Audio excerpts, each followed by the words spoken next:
Shalom, Om Swastiastu, Namo Buddhaya, salam kebajikan, dan salam sejahtera bagi kita semua. Ada pepatah yang berkata bahwa tak kenal maka tak sayang. Oleh karena itu, sebelum saya melanjutkan dengan pemaparan materi, izinkanlah saya memperkenalkan diri terlebih dahulu.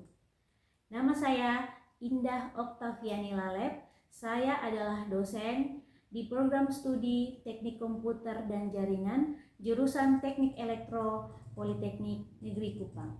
Dalam kesempatan kali ini, saya akan memaparkan mata kuliah yang saya ampuh, yaitu mata kuliah Keamanan Jaringan.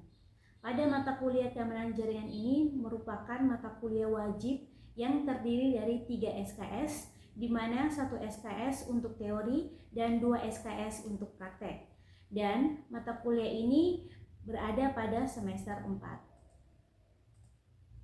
Sebagai dosen, tugas pokok saya adalah menerapkan Tridharma. Dan pada kesempatan kali ini saya akan menjelaskan unjuk kerja Tridharma bidang pengajaran, di mana pada bidang ini saya mengacu pada pembelajaran DIA, yaitu Delivery, Interaction, dan Assessment. Adapun capaian pembelajaran mata kuliah CPMK pada mata kuliah Keamanan Jaringan adalah yang pertama, mahasiswa mampu memahami konsep keamanan jaringan dan pilar keamanannya. Yang kedua, mahasiswa mampu menguasai konsep kriptografi dalam keamanan jaringan. Yang ketiga, mahasiswa mampu membuat dan mengimplementasikan keamanan jaringan pada network layer. Yang keempat, mahasiswa mampu memahami metode hacking dan tindakan pencegahannya. Dan yang kelima, mahasiswa mampu melakukan network scanning dan penetration testing. Kemampuan akhir tiap tahapan belajar sub CPMK pada mata kuliah ini yaitu yang pertama, mahasiswa mampu mengetahui prinsip-prinsip dasar keamanan jaringan. Mahasiswa mampu memahami algoritma kriptografi seperti AES, RSA, dan SHA. Dan yang ketiga, mahasiswa mampu memahami cara mengkonfigurasi perangkat jaringan untuk keamanan. Yang keempat, mahasiswa mampu mengimplementasikan protokol keamanan pada network layer seperti firewall, IDS, dan lain-lain. Yang kelima, mahasiswa mampu mengenali tanda-tanda adanya upaya hacking pada jaringan. Yang keenam, mahasiswa mampu menguasai alat dan teknik untuk network scanning seperti Nmap, OpenFast, dan lain-lain. Dan mahasiswa mampu melakukan penetration testing untuk mengidentifikasi kelemahan pada jaringan. Adapun materi pembelajaran yang dibahas pada mata kuliah ini yaitu yang pertama diawali dengan pengantar dan konsep keamanan jaringan, kemudian dilanjutkan dengan kriptografi, network layer security yang meliputi firewall pada Windows dan juga Linux, transport layer security yang meliputi TLS dan SSL, intrusion detection system untuk tindakan pencegahan, keamanan jaringan wireless, network scanning, hacking method, web security, defense method, penetration testing, dan yang terakhir network monitoring packet analysis. Adapun metode pembelajaran yang diterapkan pada mata kuliah ini yaitu yang pertama ceramah, yang kedua tanya jawab, yang ketiga diskusi, dan pada mata kuliah ini juga saya terapkan problem based learning serta praktek di kelas. Untuk assessment, metode penilaian yang saya gunakan mengacu pada aturan yang ditetapkan oleh Politeknik Kupang, di mana ada 4 penilaian yang mencangkup ujian tengah semester, ujian akhir semester, nilai tugas, dan juga kehadiran. Untuk ujian tengah semester dikenai bobot 30%, untuk UAS bobotnya sebesar 40%, tugas 20%, dan kehadiran 10%. Demikianlah metode yang saya terapkan dalam pembelajaran di kelas saya. Selanjutnya, saya akan menampilkan video pembelajaran yang telah kami buat di kelas. Selamat menyaksikan dan terima kasih atas perhatiannya. Semuanya? Pagi. Apakah suara saya terdengar dengan jelas? Jelas. Ya,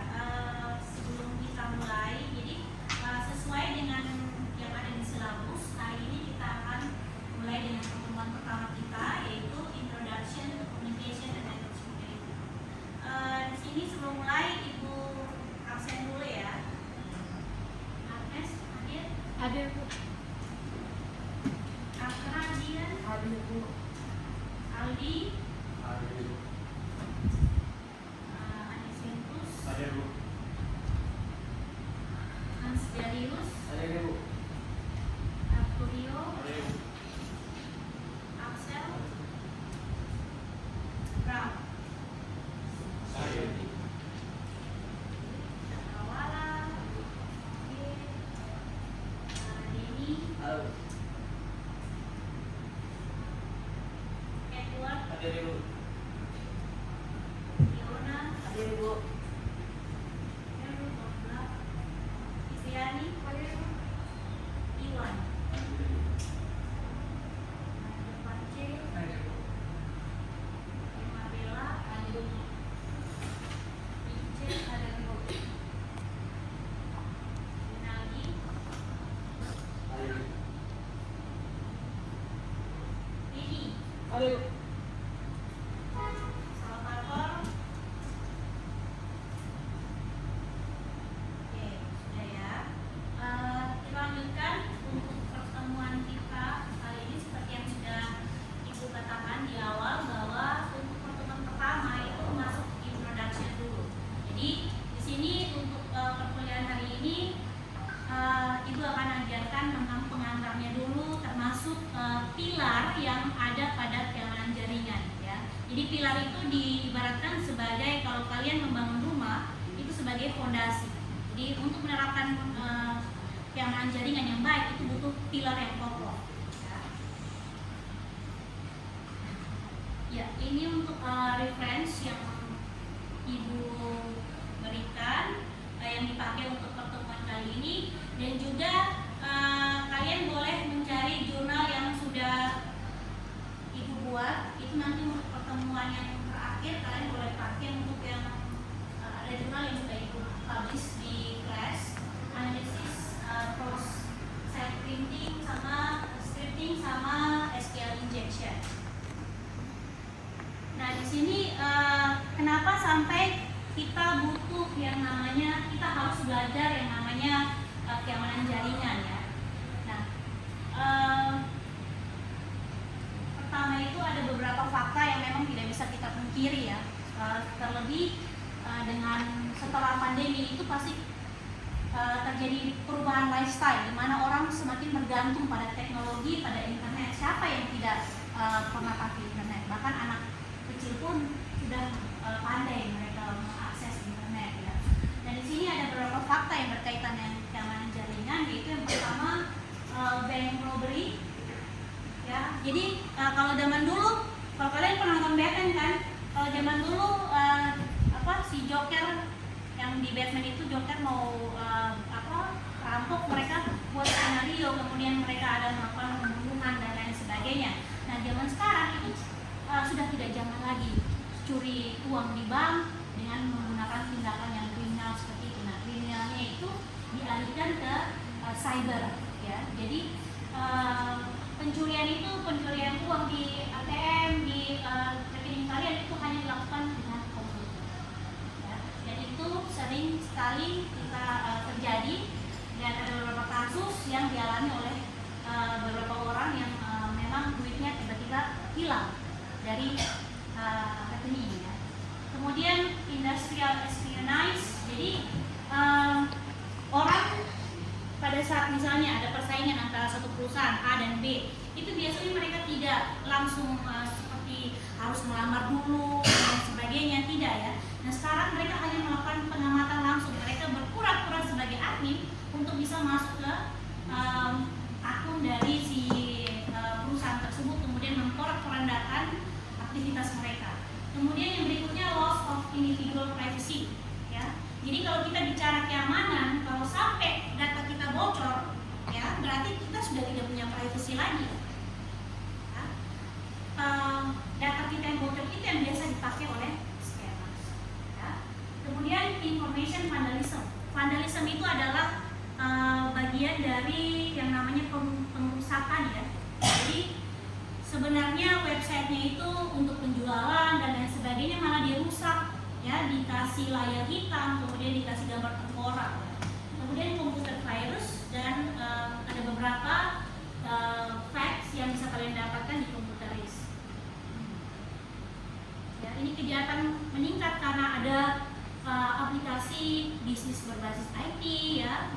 sekarang e-commerce. Siapa yang tidak pernah berinteraksi dengan e-commerce? Semua pernah ya. Transisi dari vendor ke multi vendor dan semakin kompleksnya sistem. Jadi sebenarnya kalau kita bicara soal security itu keamanannya itu tidak ini ya, semakin kompleks, malah mereka semakin tertantang untuk menemukan atau mencari celah. Jadi dalam jaringan itu tidak ada yang bilang bahwa sistem dia 100% aman. Ya, tidak ada yang bisa menggaranti seperti itu ya. Klasifikasi untuk kejahatan komputer itu ada yang bersifat fisik, ada yang bersifat yang berhubungan dengan personal ya. Nah, keamanan yang bersifat fisik itu wire trapping, ya, denial of service, synchronous flood attack. Jadi kalau misalnya wire trapping itu yang berhubungan dengan wire ya, wire itu kabel. Ya. Kemudian denial of service itu biasanya sistem kalian, server yang sudah kalian bangun itu bisa-bisa hilang. Jadi ini memang serangan yang agak riskan ya. Sekalinya kena butuh penyembuhan yang lama. Sedangkan SYN fraud attack ini dia banjiri server dengan ping. Jadi cuma ping saja, tetapi karena dilakukan berulang-ulang kali sampai ratusan ribuan, maka membuat kemacetan ya. Servernya hang. Ya, sampai sini ada pertanyaan? Ya, silakan. Baik, terima kasih atas kesempatannya. Saya akan bertanya, dari mana scammer bisa mendapatkan informasi pribadi kita? Terima kasih. Ya, terima kasih pertanyaannya, ini sangat bagus ya. Dari mana scammer itu bisa mendapatkan data pribadi kita? Ya, ada beberapa faktor. Yang pertama, bisa saja website yang kalian pakai untuk mengunggah informasi kalian seperti nick ya, data nama orang tua dan lain sebagainya itu masih menggunakan HTTP. Jadi sarannya kalau kalian berinteraksi dengan website itu perhatikan baik-baik apakah dia sudah menggunakan HTTPS atau masih HTTP. Itu yang pertama. Nah, kemudian celah yang berikutnya adalah pada database mereka. Ya, database-nya itu masih rentan sehingga apa yang terjadi, orang bisa ambil masuk sebagai admin dan mencuri data-data kita. Data tersebut diapakan?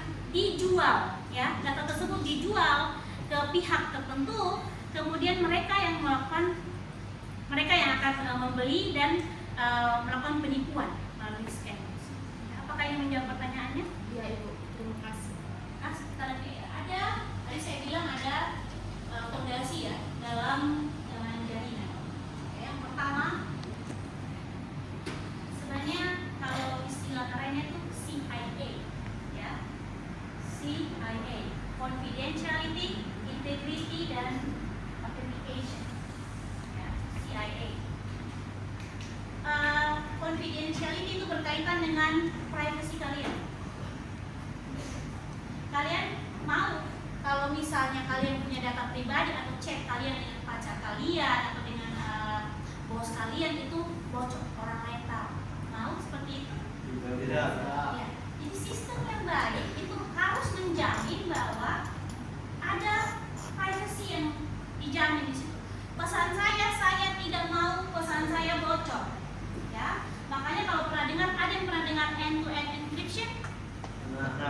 Ya, itu ada di mana? Di WhatsApp ya. Jadi artinya sebelum dia melakukan pengiriman, dia akan melakukan yang namanya teknik kriptografi terlebih dahulu. Dia mengubah pesan tersebut menjadi pesan yang tidak bisa dibaca, yang disebut hypertext. Kemudian pesan tersebut baru kemudian dikirimkan lewat internet. Jadi dia menjamin bahwa kalian punya data itu tidak akan bocor. Ya. Yang kemudian yang berikutnya adalah integrity. Kita bicara integrity ya, yang sesuatu yang bersifat integritas itu sesuatu yang melekat pada kita dan tidak bisa dirubah dengan gampang, dengan mudah. Jadi di dalam data, kalau kita bicara keamanan data, integrity artinya informasi itu tidak boleh diubah oleh orang yang tidak diinginkan. Jadi hanya yang mempunyai hak saja yang bisa melakukan perubahan data. Ya, makanya kalau kalian misalnya ada ATM hilang atau misalnya mau melakukan registrasi ulang, itu mereka bertanya, apakah ini betul data Anda? Bisakah kita meminta identitas? Karena memang sistem harus menjamin integriti, tidak boleh data tersebut dirubah secara sembarangan. Ya, yang berikutnya authentication, yang artinya metode ini menyatakan bahwa informasi itu betul-betul asli. Ya, asli dalam hal kalau saya kirim A, ya berarti A yang sampai ke penerima. Jangan saya kirim A kok malah jadi C, kok malah jadi Z, ya kejauhan. Nah itu merubah memberikan kesempatan ya buat data tersebut diobrak-abrik oleh yang tidak berkepentingan. Kemudian availability ya, ini tambahan. Kalau tadi CIA itu orang bilang 3 batu tumpu ya utama. Kemudian ada tambahan lagi, availability itu berhubungan dengan ketersediaan informasi. Kalian hanya bisa mengakses mobile banking kalian di jam 8 sampai di jam kerja saja, jam 8 sampai jam 5. Mau? Ya, maunya tuh dia 24 jam per 7 days ya. Orang bilang 24/7. Sampai sebelum dilanjutkan ada pertanyaan lagi? Oke, Cakra. Oke, saya pernah baca berita. Menkominfo sempat mention bahwa dia menyarankan agar kita mengganti password secara reguler agar dapat mencegah kebocoran data. Menurut Ibu apakah itu benar? Oke, jadi good question ya. Jadi sebenarnya yang dikatakan oleh Pak Menkominfo itu Pak Juni ya waktu itu memang tidak salah juga. Tetapi itu adalah salah satu cara yang bisa kita ambil ya. Jadi mengganti password, kemudian menjaga kerahasiaan data sensitif kita itu merupakan salah satu bagian yang terkecil yang bisa kita lakukan secara personal. Tetapi kalian nanti esok lusa sebagai admin, apa yang bisa kalian lakukan adalah menjaga keamanan data pada setiap layer, network layer. Di application layer, contohnya harus pakai yang ada HTTPS, ya, sehingga apalagi website yang kalian diharuskan untuk menginput data pribadi kalian itu mendingan pakai HTTPS. Itu pula dengan FTP pakai FTPS ya yang secure. Kemudian di transfer pun demikian ya. Harus pada transfer itu kan seperti kurir ya. Jadi kurir yang mengantar tuh harus aman. Ya, jangan sampai kurirnya malah kecolongan di kurirnya ya. Begitu pula dengan network itu juga harus ada pengamanan sampai ke yang paling fisik ya, physical layer. Kalian pernah dengar bahwa di bandara itu kalau kalian pakai charger yang gratisan itu ya ada statement bahwa itu bisa mereka ada kayak selipkan sesuatu di situ sehingga mereka bisa mencuri data kita pada saat kita kelak kita punya handphone. Oke, jadi perkembangannya sudah sampai ke fisik dari dulu sehingga memang betul harus ganti password, tetapi itu bukan satu-satunya solusi.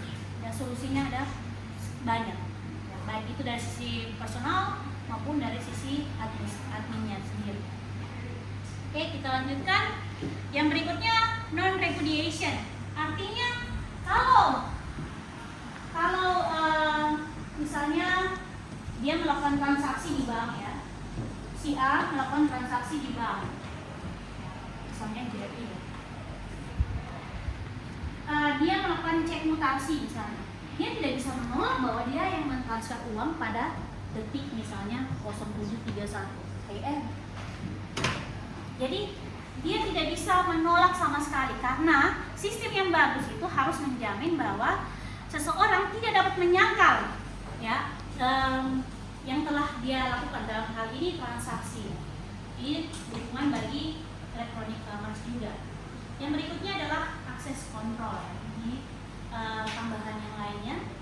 Jadi kalau tadi C itu confidentiality, integrity, authentication, kemudian ada tambahan availability, non-repudiation, dan terakhir access control. Ini pengaturan akses kepada informasi berhubungan dengan masalah authentication dan juga privacy.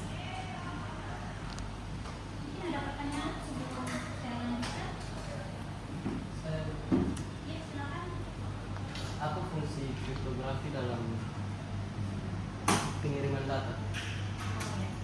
Ini kalau tadi kita bicara, ya terima kasih buat pertanyaannya.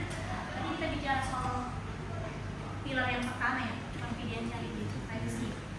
Apa fungsi kriptografi? Menjamin bahwa pesan kalian itu menjamin privasi dari data kalian. Jadi pesan yang kalian kirimkan dari misalnya Aldi berkomunikasi dengan Fiona. Pada saat pengiriman pesan ini, satu kelas tidak boleh baca, tidak boleh tahu isi pesan ini. Ini adalah bagian dari privacy. Dan yang bisa menjamin itu salah satunya adalah dengan kriptografi. Nanti kita akan pakai OpenSSL ya. Jadi gue harapkan kalian bisa menginstal Kali Linux ya sebagai bagian dari kegiatan praktik kita.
Yang lain di sebelah sana?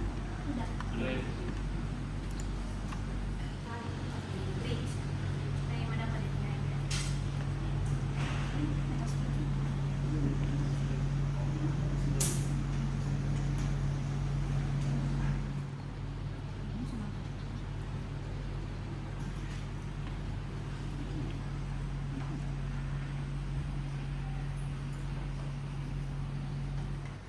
Ya, saya lanjutkan yang terakhir ya, security attack models itu ada 4 ya, ada interrupt ya, A kirim ke B, ini layanannya tidak tersedia sehingga yang terjadi adalah pesan tidak bisa masuk. Kemudian yang berikutnya itu intercept ya, intercept itu artinya pada saat A berkomunikasi dengan B, ya, ada C yang mendengar. Jadi informasi kalian itu privasinya tidak ada seperti ini. Jadi pihak yang tidak berwenang berhasil mengakses aset informasi yang kalian ingin kirimkan ke B. Ya, kemudian yang berikutnya modification.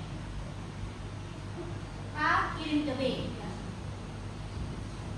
Normalnya A berkomunikasi dengan B secara langsung, tetapi kalau modification berarti ada pihak lain. Ini bisa sebut attacker atau apa ya, dia kirim pesan, si attacker ini yang ambil, kemudian dikirimkan pesan yang berbeda ke B. Itu untuk modification. Dan terakhir fabrication, ini berkaitan dengan bypass ya. Jadi dia sisipkan sesuatu yang palsu atau yang berbahaya ke dalam sistem. Dia berpura-pura sebagai A, dia berinteraksi dengan B dengan berpura-pura sebagai A. Padahal A ini tidak pernah berinteraksi sama sekali dengan B. Ini bahaya. Jadi kalau kalian sebagai admin jaringan nanti kalau sudah lulus ya, terus kalian diminta untuk mengkonfigurasi sistem server misalnya, tolong pikirkan soal security apa yang mau kalian terapkan. Ya, di dalam tergantung dari perusahaannya. Jadi kalau misalnya kalian di Telkom ada regulasinya, jadi kalian bisa ikuti sesuai dengan regulasi yang mereka pakai ya. Oke, nanti kita akan melakukan percobaan untuk kriptografi. Kriptografinya itu akan pakai yang AES sama RSA. Jadi di situ akan ada praktek langsung. Jadi kalian punya gambaran cara kerjanya bagaimana sih antara RSA dan AES ini. Sedangkan dua ini adalah model kriptografi yang dipakai di dunia saat ini, yang dipakai di dunia kerja, baik itu untuk perbankan maupun untuk hal yang sensitif lainnya. Ya.